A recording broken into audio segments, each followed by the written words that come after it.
Belagavi DCC bank ಚುನಾವಣೆಯ ಕಾವು. DCC bank ಯಾರಪ್ಪನ ಆಸ್ತಿಯಲ್ಲ. ಬೆಳಗಾವಿಯಲ್ಲಿ ರಮೇಶ್ ಕತ್ತಿ ಒಂದು ಹೇಳಿಕೆಯನ್ನ ನೀಡಿದ್ದಾರೆ.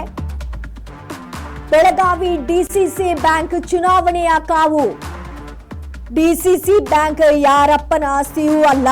ಬೆಳಗಾವಿಯಲ್ಲಿ ರಮೇಶ್ ಕತ್ತಿ ಒಂದು ಹೇಳಿಕೆಯನ್ನ ನೀಡಿರುವಂತದ್ದು. ಬೆಳಗಾವಿಯಲ್ಲಿ ಚುನಾವಣೆಯ ಕಾವು ಜೋರಾಗಿ ಇದೆ ಅಂತಾನೆ ಹೇಳ್ಬೋದು. ಡಿಸಿಸಿ ಬ್ಯಾಂಕ್ ಯಾರಪ್ಪನ ಆಸ್ತಿಯೂ ಅಲ್ಲ. ಈ ರೀತಿಯಾಗಿ ಬೆಳಗಾವಿಯಲ್ಲಿ ರಮೇಶ್ ಕತ್ತಿ ಅವರು ಒಂದು ಹೇಳಿಕೆಯನ್ನ ನೀಡಿದ್ದಾರೆ.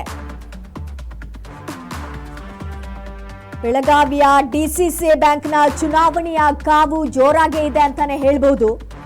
ಈ ಸಂದರ್ಭದಲ್ಲಿ ರಮೇಶ್ ಕತ್ತಿ ಅವರು ಒಂದು ಹೇಳಿಕೆಯನ್ನ ನೀಡಿದ್ದಾರೆ.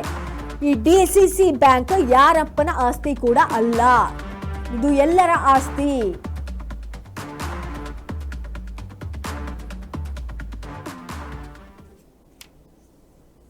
ಇವತ್ತು ಹುಕ್ಕೇರಿ ಸ್ವಾಭಿಮಾನ ಪೆನಲ್ ಅನ್ನೋದನ್ನು ಮಾಡುವ ಮುಖಾಂತರ ಈಗ ನಾಮನಿರ್ದೇಶನ ಮಾಡಿದ್ದಾರೆ.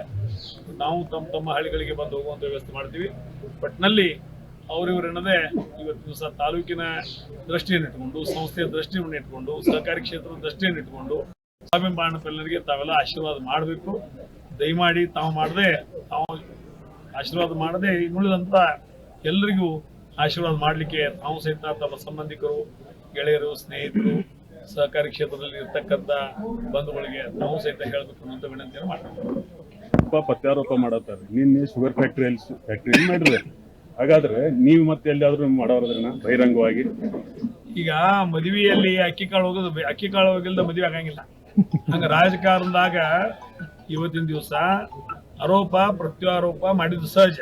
ಆದ್ರೆ ನಿನ್ನೆ ಜನರ ಬಾಡಿ ಹಿರಣ್ಯಕೇಶಿ 69ನೇ ಜನರ ಬಾಡಿ ಇದ್ದು ನನಗೆ ಗೊತ್ತಿತ್ತು. ಬಟ್ ಅಲ್ಲಿ ಏನ್ ಮಾತುಕತೆ ಆಗಿದ್ದು ನನಗೆ ಗೊತ್ತಿಲ್ಲ. ಅದೇನ್ ಮಾತಾಡೋದು ತಿಳ್ಕೊಂಡ್ಬಿಟ್ಟು ಮುಂದಿನ ದಿನ ಮಾಡಿದ್ರೆ ಉತ್ತರ ಕೊಡ್ತೀನಿ ಸರ್. ಅವ್ರಿಗೆ ಏನ್ ಹೇಳಲಿಕ್ಕೆ ಬಯಸ್ತೀರಿ ಸರ್? ಬಹುಶಃ ಅದು ನಾನು ಹೇಳಕ್ ಬಯಸುದಿಲ್ಲ. ನಮ್ಮ ತಾಲೂಕಿನ ಜನ ಇವತ್ತಿನ ದಿವಸ ಅದು ಏನ್ ಹೇಳ್ಬೇಕು ಅನ್ನೋದು ಈಗಾಗಲೇ ಅವರು ಡಿಸೈಡ್ ಮಾಡಿದ್ದಾರೆ. ಬರುವಂತ 28ನೇ ತಾರೀಕು ಅದಕ್ಕೆ ಉತ್ತರ ಅವ್ರು ಕೊಡ್ತಾರೆ. ಸರ್, ವಿಶ್ವೇಶ್ವರ ಮಠ ಮತಕ್ಷೇತ್ರದಿಂದ ಏನ್ರಿ